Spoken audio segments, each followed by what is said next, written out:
Hannah didn't shake my hand. She was just standing there with her arms crossed. Still am. She was terse. And then he never figures it out. He's like, hey, get my EC meter.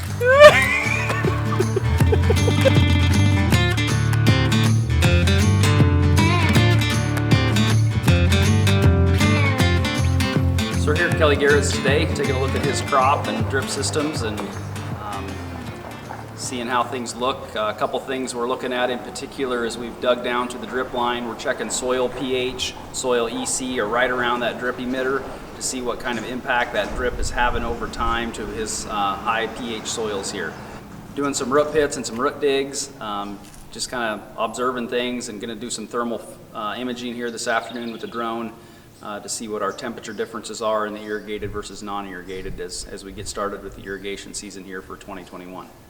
So it's real exciting to meet with Kelly here this year. He's excited with his challenge of chasing Francis and going for the Iowa state record, currently set by Francis Child of 442 bushels per acre. So we're excited to be part of that journey and part of that challenge to see if we can push him up over that hump this year.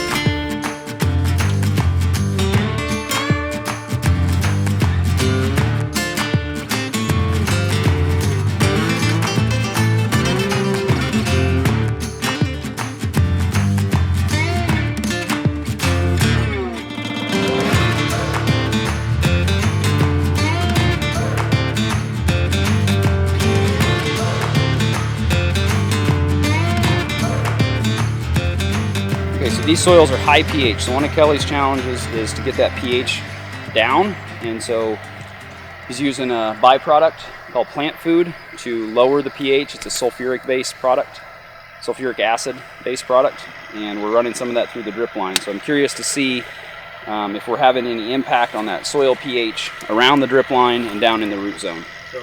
So ideal pH for corn would probably be from 6.2 to 6.8. These soils will go all the way up to 7.5 to 8, even some numbers up over 8. When the pH becomes too high, the plant cannot extract phosphorus and potassium and other nutrients from the soil.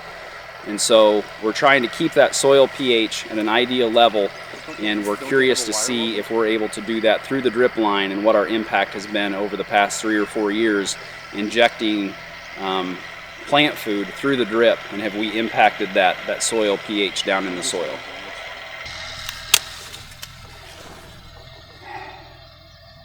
.3 the bottom of in the bottom. So we have manipulated it. I think we might have actually. Actually surprised us that different. So we dropped from a 6.3 up here at about 4 inches down to 4.8. 6.3 to 4.8. That's a big drop. It's a huge drop. So I think what we're seeing is possibly some of the long-term impacts that plant food has had around on that soil around the drip emitter, and that we are in fact starting to lower that soil pH around that drip line. So is that good, or? That's a good thing. Lowering the soil pH around that drip line is making more of the nutrients in the soil available to the plant, and should have some good long-term impacts. We are able to change soil pH over a long period of time using drip irrigation. I don't know how far into this I want to go. So what we've learned is water has bicarbonates in it. And high bicarbonate water with high pH over time can actually create nutrient tie-up in the soil. And so this is one of the reasons we're starting to measure this, is we want to understand what impact, good or bad, our irrigation water and the nutrients we're applying through irrigation are having on the soil, and how much of that nutrient is actually available to the plants.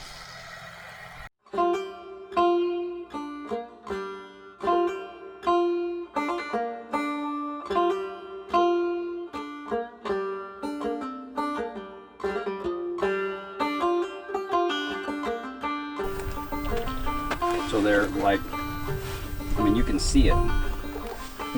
So this is the thermal, that's the regular picture. just go all visible. So like these areas here are really, there's a lot more canopy in here for some reason.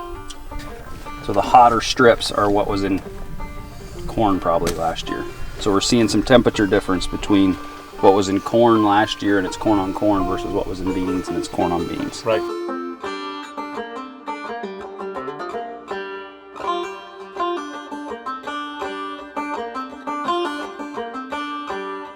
We had a terrible drought in 2012, and the corn yielded about 105, for the whole farm. We had fields clear down at like 90 and 92 bushel, things like that.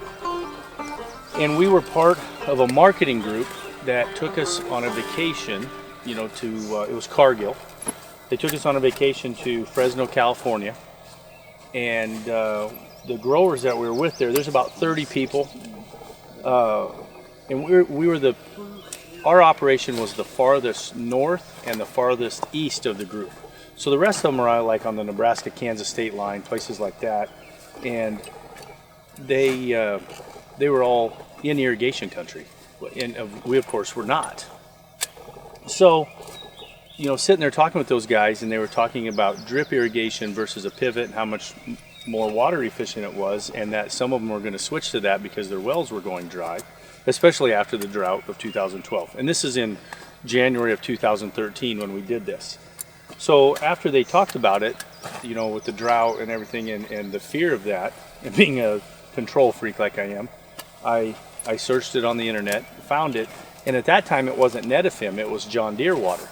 And so I searched and I started calling people, and I remember I talked to an executive in Denver, and he told me that if you put it in, you had to plant parallel to the lines and be perfectly away from it and things like that. And I thought, man, that seems odd and challenging as to why would you have to do that. Well, as it turns out, they weren't used to our soils or anything like that. Everybody that put in drip wanted to plant 15 inches on either side of it so they could use it to germinate. And in western Nebraska, Colorado, western Kansas, they need to do that. Here, we don't, because our soil, the water percolation, infiltration is so good, it spreads out and it works. But we didn't know it at that time. So I kept calling, and I got a hold of Tim Wolf at 21st Century in Scottsbluff, Nebraska, which was a John Deere dealer and John Deere water irrigation dealer. And Tim and I had great conversations. He tried to help me and line me up with somebody in Hastings, but there was just never anything we could do. And again, this was the summer of 2013. There was a guy from Radcliffe, Iowa that came down, and he looked at our hills and told me I was crazy, and he went home. And I had really kind of given up. And then in the summer of 15, Tim Wolf called me back, and thankfully he saved my cell phone number on his cell phone, because when he quit 21st Century, he had to give up all his contacts and everything like that. But he had me in his cell phone. He remembered I was energetic and passionate and excited, and he had taken a job as an agronomist with Netafim. And he said, did you ever do anything with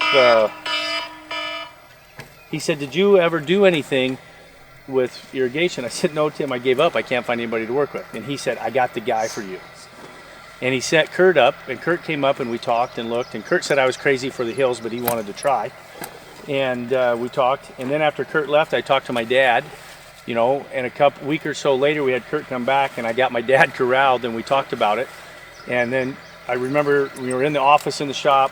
Kurt went outside, and I said, well, what do you think? And my dad, he was hesitant and skeptical like everybody was, but he's like, well, after talking to Kurt, I don't know why it wouldn't work.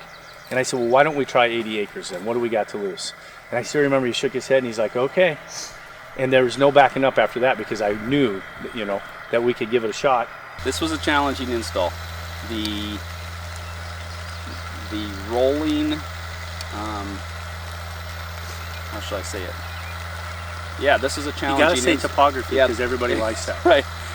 The challenging topography here with the ravines and the knobs, so just the sheer magnitude of these rolling western Iowa hills, we knew it was going to be a challenge. So on, for example, the home place, the pump station runs at 110 pounds of pressure at the bottom of the hill. But we were able to zone it out so that we have separate zones at the top of the hill, and as we come down the hill, we're able to manage that pressure and keep everything in balance. And the pressure compensating emitters, they were a necessity for something that rolls like this. The soil, then the water, then what the soil can infiltrate, you're going to have leaching and you're going to have waste of water. And so we've learned that low flow emitter spaced out at about 27 inches gives us a really good wetting pattern, and we feel like we're the most efficient with water by being able to really put that water in at a slow rate.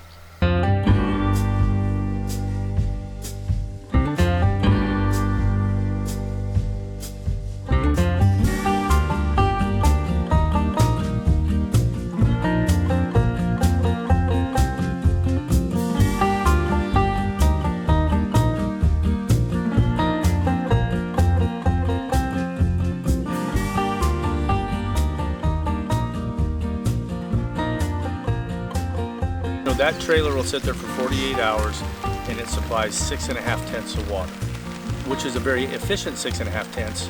You know, in a dry land setting you get an inch of rain, and I would tell you, depending upon your slope and things like that, you might only end up with 6.5 tenths because the other 3.5 is going to run off. Here you got 6.5 tenths below the surface, the ground never gets wet, you know, the top of the ground never gets wet, and 6.5 tenths here is really like an inch of rain, you know, ish.